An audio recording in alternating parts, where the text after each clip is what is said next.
mockery of what you call voodoo. That better say. Now, a lot of people get offended because anytime you identify Africa, it offends everybody, even Africans who have picked up the culture of non-African people. Now, for about 18 years, I was a Muslim imam and probably had gone to Mecca before most of the people in this audience was out of their teens. A few of y'all, like my brother, we've been around a little bit.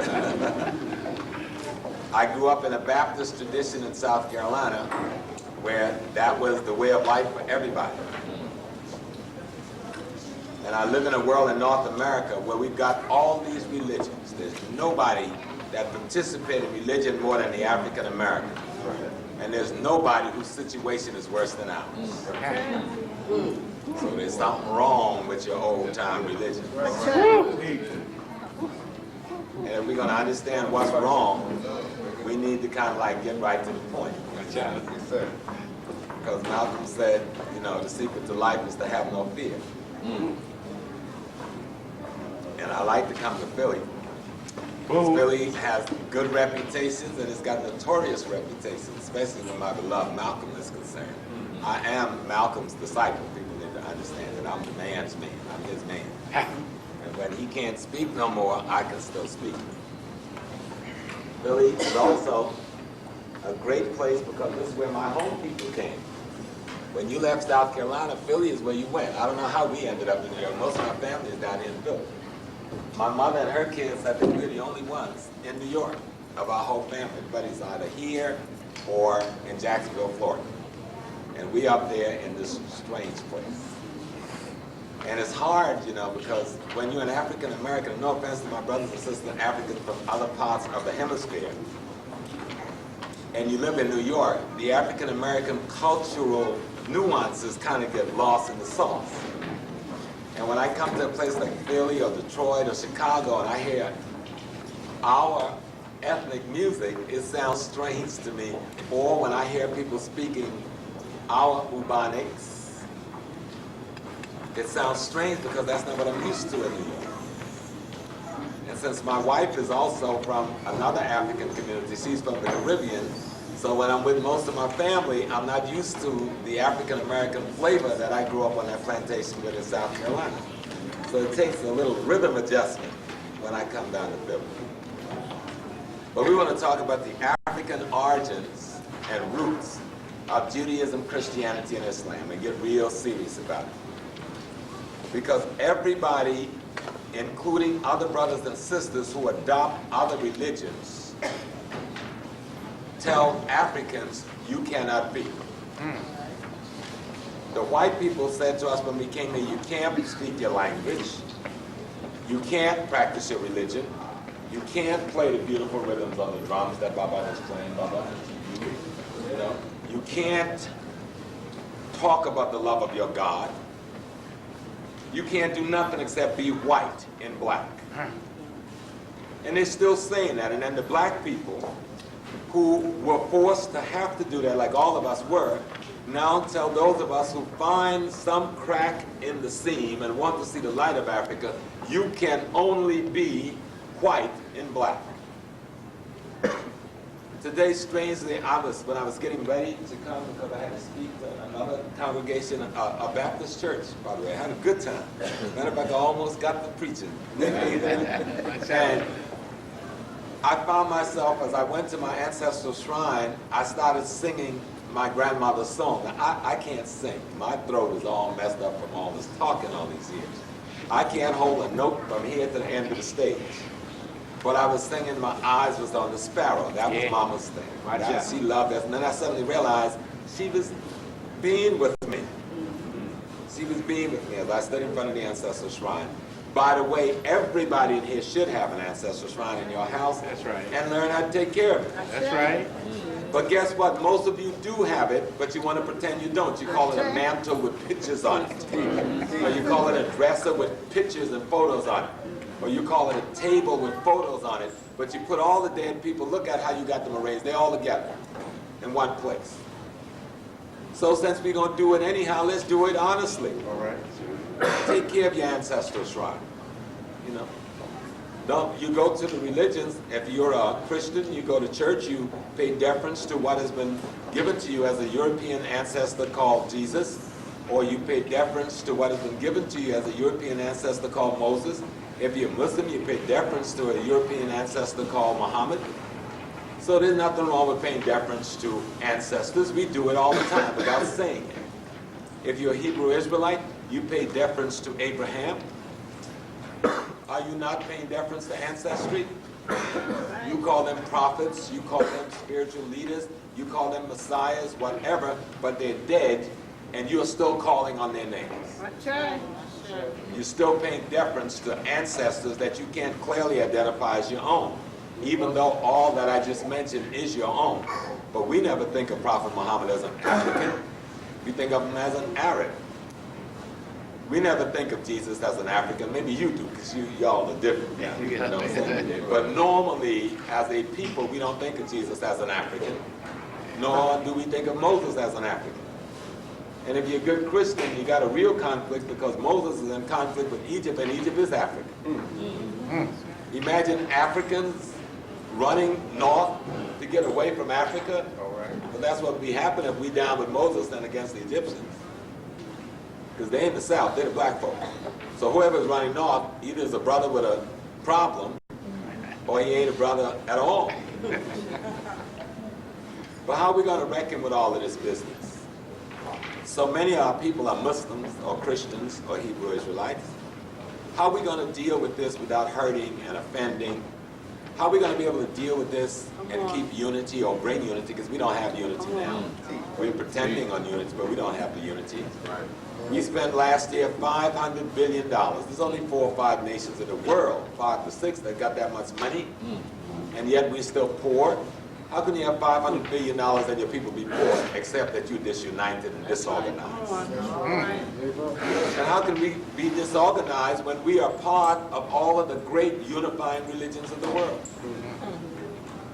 How can we? Well, something is awfully wrong. So I'm going to make this real simple. We're just going to look at black folks. Now, this is a picture of a black man, a black woman. This is Nefertiti, the real Nefertiti, not the one in the German museum. That's painted like a white woman. And she's an obvious African woman. She's not from the continent of Africa. She's from above Lebanon, just below Turkey, what is used to be considered Syria, which historically is called Mitanni. But all of that used to be African. African lived in Iraq. We lived in Lebanon. We lived in Jordan. We lived in Saudi. We still live there. We just don't rule anymore. The Turks and the Eastern European and the Syrians rule now. But she came from there to marry a man, to marry the king of Egypt, the Pharaoh, Amenhotep the fourth. No, the third. But he died while she was on the way to the wedding. He was at war with her father, war with Mitanni. Egypt won the war with Mitanni. So Mitanni king gave up his daughter to sign a peace treaty. But the woman died before she can get to the wedding, so she had to marry the son of the king, this black man, Pharaoh Akhenaten, Amenhotep the fourth. And together, they began a rule that becomes very significant for our discussion, because this black woman, who is a non-African culturally, like we would be on the continent today, African, but culturally non-African. You understand what I'm saying? Yes. And that would create a conflict if the king married one of our women from North America, because the other sisters in the village would ask the question then, yes, she black, yes, she African, but how could she be the queen mother if she can't carry the culture? All right? Since it's up to the woman to carry culture forward. You're in charge of the culture. Women give culture, we implement. But we don't create. Women create the rules and regulations. We implement it for them. So in Africa, that's still the big deal. The woman is in charge of the culture. Okay? She is the one that decides whether this should go left or right. But then we carry it left or right because they give us that authority. Women give the kings in most of Africa and the chiefs authority, and they can take it away. It was the same thing in ancient Egypt because this is an African civilization. You look at the rules. When Hatshepsut, the woman, became pharaoh because her brother was too young, when the father died, because it was up to the women to make sure things stayed on track until they had trained that boy enough to take the seat. But he got caught up in some negative stuff, and once his sister did give him the chair when he got old enough, and he began to do foolish things like abolish and erase her contributions. But see, that's why we came up with religion. Remember the word religion, R-E, means to do something over again, to redo it. Religion, the word itself means to bind back. Now what is it we're trying to bind back to? We're trying to bind back to something. And the something we're trying to bind back to is the notion of God or God itself. Because then that which we call God is all the rules and regulations that we refer to as divine law. So you want to bind back to that gives you all that you are. So the word's not a negative word if you understand what the word means. The problem is the system you're using sufficient to bind you back to God? Is the system you're using sufficient to bind you to the divine regulations that govern your behavior on this planet so that you can be an ethically moral individual that can keep harmony and balance, what they call in the Yoruba, good character, or iwapile, to build that good character, to create that harmony, or in ancient Egypt they call ma'at, the balance. Can you become that? Does what you're doing allow for you to do that? Obviously, given our people's situation and given the way we are doing religion, that's not the fact.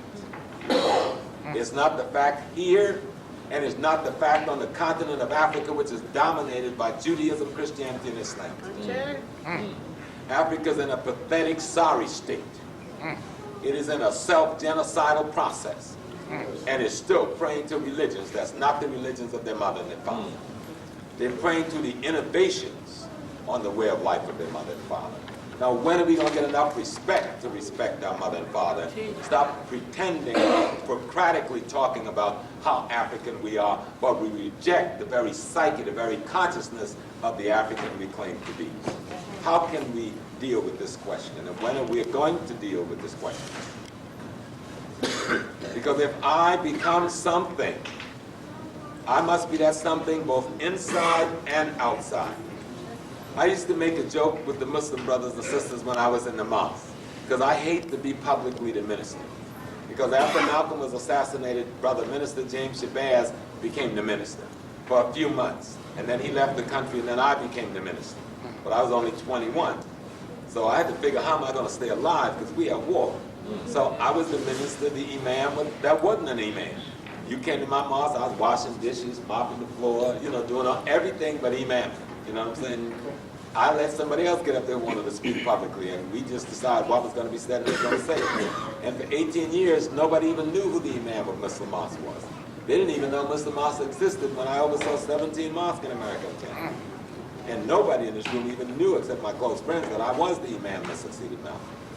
I went to Mecca as early as 74 and again in 75 to see about the story, to see what was going on here.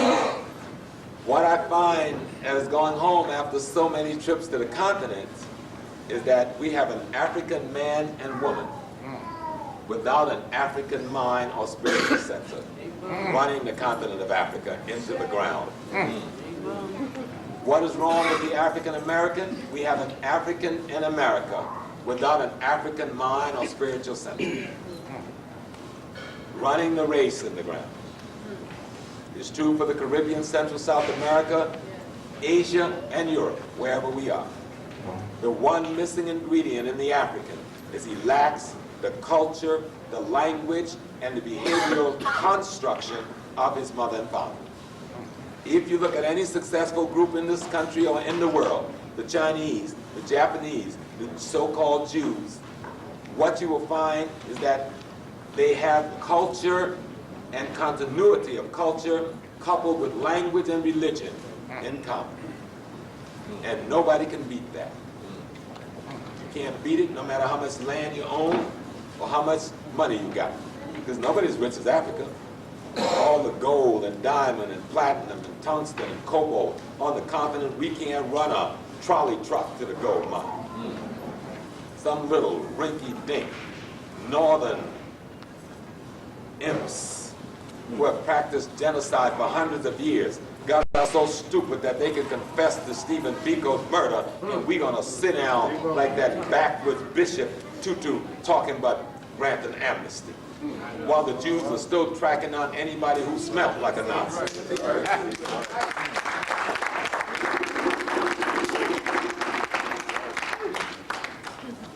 This Egypt, this man, this Pharaoh, this nice brother, Akhenaten. I like him so much I named my baby boy Akhenaten Malcolm X. And his beautiful wife, Nefertiti. Why are they so important to this discussion? Because prior to his father coming in with others and leading a war of liberation against an invading force that had sat on Egypt for almost 400 years called the Hyksos, translated to mean shepherd kings. Does that sound familiar? Many people talk about they were the shepherd king people. We got to be careful who we identify with. You may identify with the wrong folks. Okay? These shepherd kings invaded Africa in 1700 BC, the first major non-African invasion into any major metropolis in Africa. And they stayed for better than 370-something years. Then this family, coming up from what is now Sudan, then it was called Kush or Ethiopia, came up and drove them out. The father having died after reigning for 60 years, the son takes over, Brother Akhenaten. He's the bigger brother of Simkara, who was murdered after he was murdered.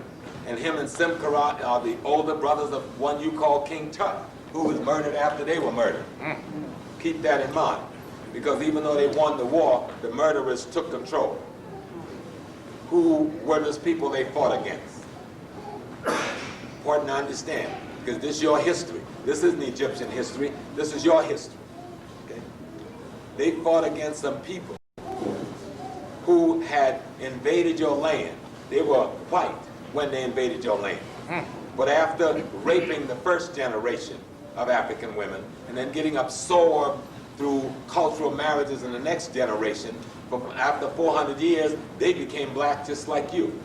Physically black, but culturally corrupted and spiritually non-existent. But they ruled Egypt and called themselves the pharaohs. You don't understand what I'm saying? You never understand, because that's the situation you're in America right now. You got hypocrites masquerading as your spiritual leaders and wonder why you can't get nowhere.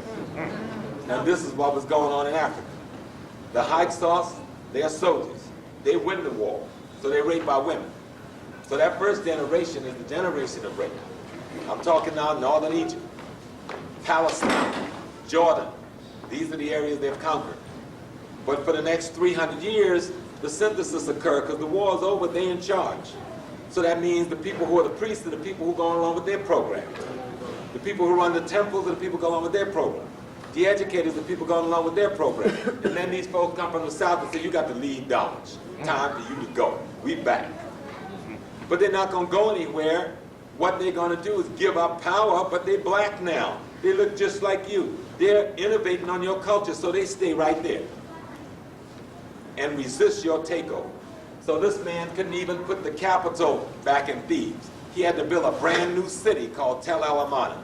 And he changed the name of the deity from Amun to Aton, because he wanted to undercut the priests and priestesses that had been put in place by the invaders who had occupied for 400 years. Are you all understanding what I'm saying? Yes, sir. You want to get a sense of what occurred here. That's right. And then the father died after 60 years, and the son takes over and leads a revolution called the Amarna Revolution. What was the revolution? The revolution was to restore the integrity of the African spiritual system. Now, what the white man said is that he came and started monotheism. They give us that now.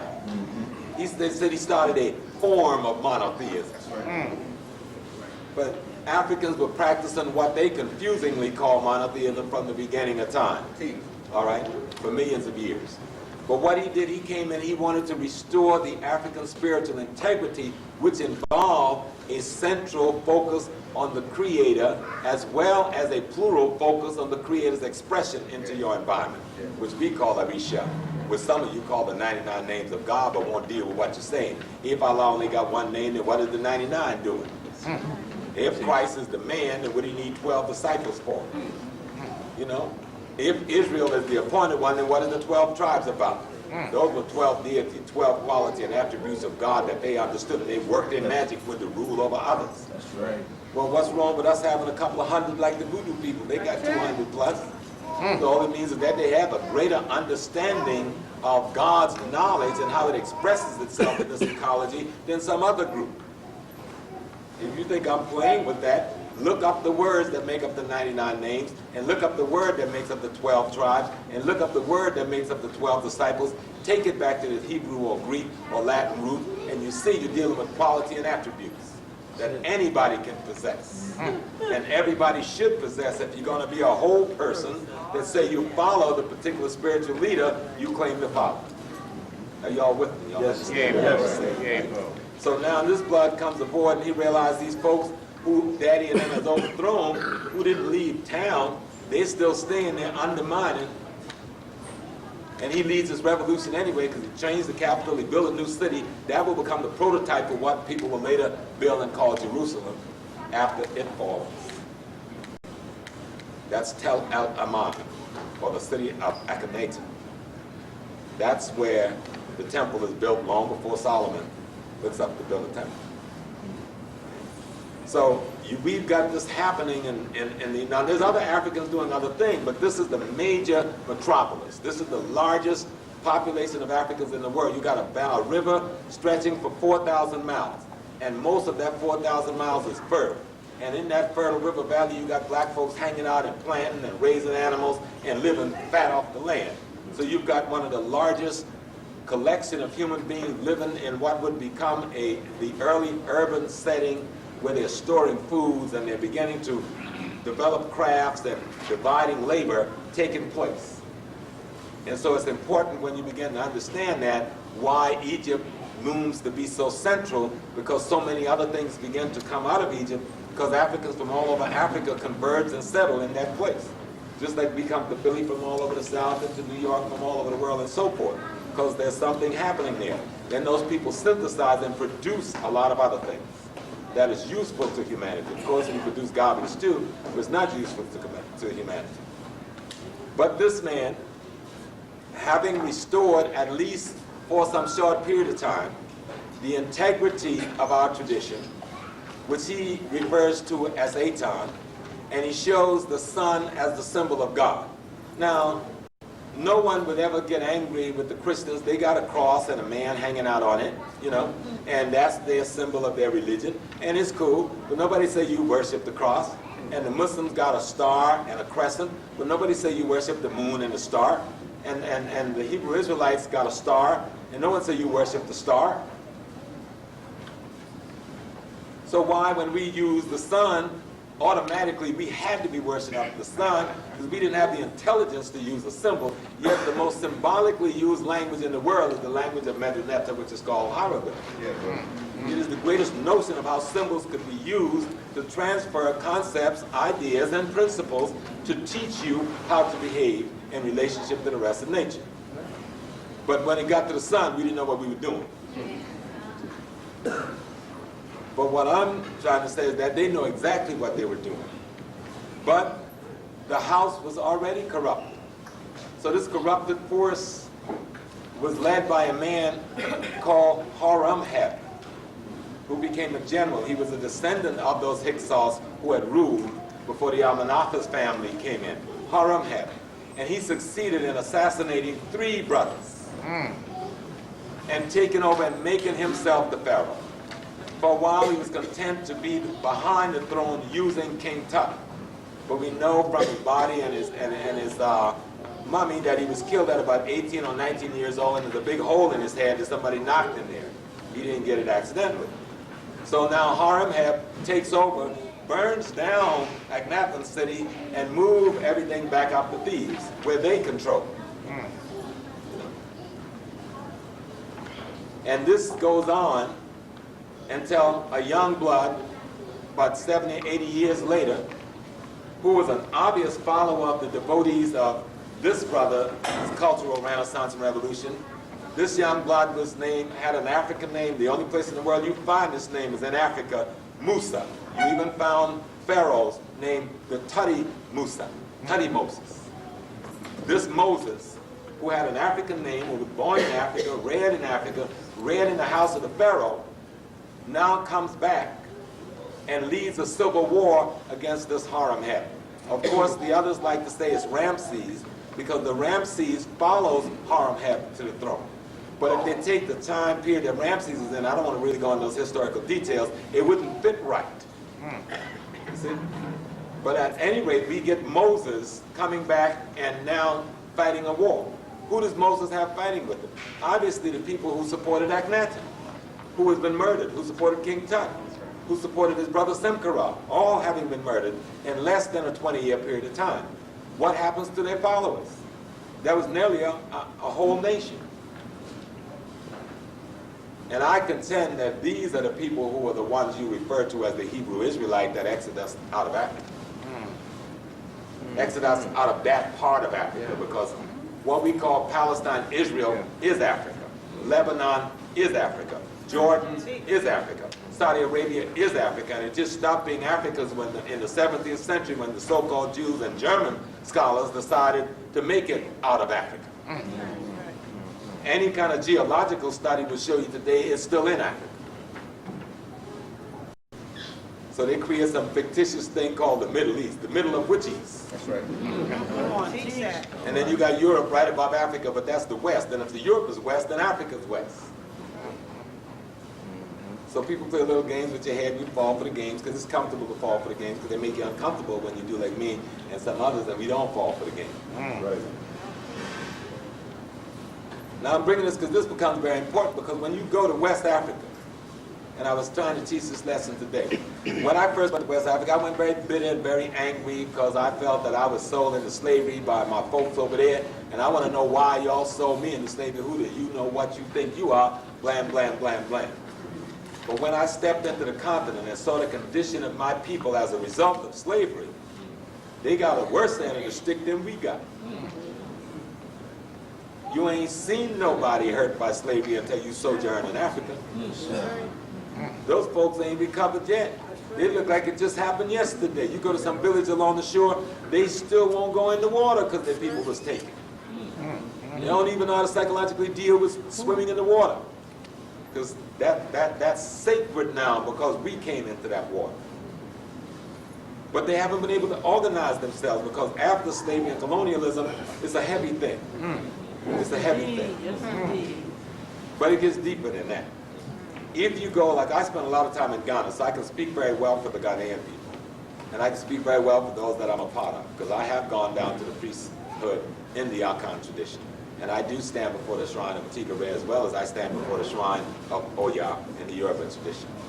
But I also hold a stool in the Agogo region of Ashanti, where I'm an Akasawahini, which is like an ambassador, trying to bring resources back home to help the poor.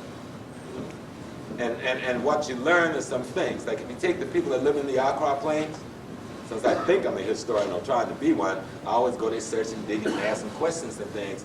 And the people living in the Accra capital, they'll tell you that they're the Ga and the Adangbe people, and they've combined themselves to be the Ga Adangbe people. And they came to that area when they broke away from the Yoruba. See, because they said they journeyed from the Nile Valley to Ile-Ife. Then they left the Yorubas in Ile-Ife and made their way to what is now Ghana and the capital city of Accra, which was the Accra Plains. And then what they say is that they're the Canaanites. And their structure and their language tell you that they're right. And they still are divided into 13 tribes. Not 12, 13 tribes is what they got. And their king is still a king priest, the Gamanchi. And then you go to the Ewe, who live up in Togo in the Volta region, the Ewe, or Ewe, depending on how you want to sound it, they broke away from the Fan people. And while the Ebe was still with the Fan people broke away from them same Yoruba people, and they said they all migrated from the Nile Valley and the Middle East together. The Fan is the people that make up the Dahomey of Benin, and that's where the Voodoo come from. And then the Ebe, after that break of the Fan with the Yoruba, then the Ebe broke from the Fan and ended up in the Volta region. Look at the Ebe language, look at the Fan language, and what you'll see is that those languages carry almost 60 to 70% of what you call the Medu Neter or the ancient Egyptian language. The Ebe say they represent an aspect of the priest class of ancient Egypt. Then you go to northern Nigeria to the people called the Fulanis, most of whom are Muslim today. But the Fulanis will tell you that they're the children of Isaac, Esau, and Jacob, and that they're the true Hebrew Israelites. And that they've migrated across North Africa through Libya, down around what is Morocco, Mauritania, and down the coastline, and end up in what is now doing all the push and the fighting in northern Nigeria. And they can provide evidence. In reading Sheikh Diop, he gives you linguistic evidence, but there are others that deal with the linguistic evidence for this, as well as the cultural evidence, as well as artifacts and things that they still have, as well as words in their language. I was baffled when I found the Ebe referring to their spiritual system as Hu Yahweh. So I thought they were trying to do a little thing on the Hebrew Israelite, but no. They wear license. Life is Hu Yahweh. Their God is Sogbe Lisa. The Fan God is Lisa. The word for God in Fan, the language of the people who started voodoo, is Lisa. The word voodoo connotes an aspect of God as God deals with nature. But sometimes we say voodoo is God's name, but it refers to God when it deals with a manifestation out of nature. That's why the people who were at the voodoo could deal with the plant, the ocean, and all these things coming out of nature, because that's the power that voodoo connotes.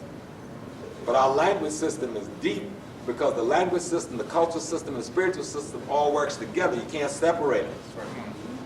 You understand? And when you separate them from the biology, which is us, you've caused a trauma. And you've created a pathology that will remain until we make the restoration, until we reconnect again. But take all those people. Who are those people? These are the people that you come out of. When the slave ship came to the West Coast, they brought the Ebe, the Fan, the Yoruba, what's the brothers up in Senegal, in Guinea. And how did most of these people get there? Well, most of them only got there recently. Because when the good Arab brothers under Abu al-As invaded Egypt, of course against the better instructions and advice of the Caliphate, who was then Ali, black folks was happy to see the Muslim warriors come. Why? Because the Roman imperialists and colonialists were sitting on their head at 630s and 640s. So the Muslim came, and the Prophet Muhammad said, I come not to bring a new religion, but to restore that which was given in the beginning at creation. So Africans say, yo, brother, come back to bring back the African cultural way. After all, was it not the prophet who said when he got to heaven, he heard the footstep of the African Bilal ahead of him? Was Bilal just an individual, or is he symbolic of a culture of people and what they stood for? But he said more. For those who tend to say the Africans were kafirs and they were polytheists, he said, messengers and prophets were sent to all the peoples of the world with the same message. I don't hear brothers and sisters teaching that. Elijah Muhammad did, and then they condemned them because they didn't understand what the old man was doing. He went deeper in Bukhari. He says, teach the people the religion and the language and the culture they understand. Bukhari is one of the hadith in which you follow the tradition of the prophet. So you got to understand, because it's very important, because I want to tell all my good Muslim brothers and sisters, we've got to be clear and aware that after the death of Prophet Muhammad ibn Abdullah, peace be upon him, every one of his rightful followers, except maybe Abu Bakr, was murdered. Murdered by whom? And for what? Was there a coup? Ali was murdered. Umar was murdered. Uthman was murdered. Ali's children was murdered. Who was doing this murdering? what group was doing the murdering, and what did they reap as rewards. Why, when Ali forbid Abdullah al-As to invade Egypt, he did it anyway, and then sent a message back to Ali saying, by the time I opened their Caliph, your letter, I have already begun the siege of Heliopolis. Well, he could have stopped. It lasted 10 years. But then who was Abdullah al-As? Was he not the man sent to kill the Prophet Muhammad after 5 years into the mission? And was he not the man who chased the Muslims into Ethiopia and asked the king of Ethiopia to give them up when the king says, oh no, these are my brothers and sisters who believe as I do, and you can't have them. And he was working for an assassin named Abu Sufyan who wanted the Prophet and his movement dead. I just raised this for brothers and sisters in the audience who are Muslim. I don't know whether you were there. I see a couple of people who I know who are Muslim. Study the literature and study the history and know what you're doing. Don't just get wrapped up in the ritual of another culture. The principles, the ideas, and the concept of Islam are very powerful because they're very African. They've been here from the beginning of time. And the Prophet says as much. So don't get that confused with the culture of the person who last raised it to your consciousness. So you can know what you're doing if you want to lead a revolution, lead a real revolution. Alter the consciousness of human beings back to humanity. And for those of you who are Christians, the hand of Christianity as an institution is the bloodiest in the history of the world with the genocide of the world. No other institution wears the blood of mankind the way the Christian institution does. And particularly and especially bloody with the blood of Africa. Hundreds of millions slaughtered in the name of a tradition that they didn't even understand. We know that the church, as we know it today, was founded by Constantine, some ruthless little two-bit general in Rome, that they want to call an emperor, when he couldn't even sit on the throne in Rome. He was up in Turkey.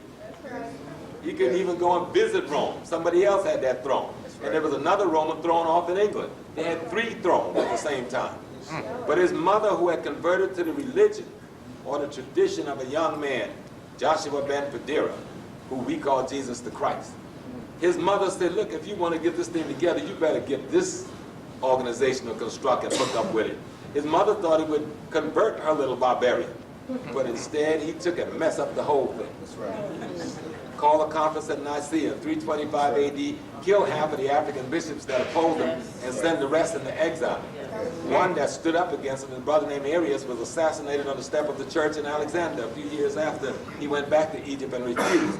That aspect of the church that existed in Africa before the Roman church came into being got to be known as the Church of Nubia, and then fused with the Church of Ethiopia, not to be mistaken as the Church of Nubia, because the Church of Ethiopia was formed from the Church of Byzantium. All right? And then it fused with the Church of Kush, or the Church of Nubia. The Emperor of Ethiopia, there was a shipwreck, and this wealthy man's son, who was a Christian from Byzantium, up there where Turkey is, got saved and along with another boy, and he could read and write, so he taught the emperor's son to read and write. So when that son became emperor, he made this dude the spiritual leader.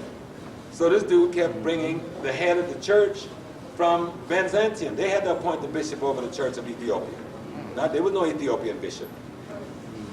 Now, the fusion constantly took place between those Christians who, the original African Christians who was forced back south into Sudan, and those Christians who was developing in what we know today as Ethiopia. And that formed the character of the Ethiopian church. Of course, the African character of the church is greater than the Byzantine Eurasian character of the church. But that's why you'll see these people that look almost white with the African hairdo. Study the history so you understand what the thing is and don't just get caught up in things, you know what I'm saying? So we can straighten the mess out. It's important to be able to straighten it out.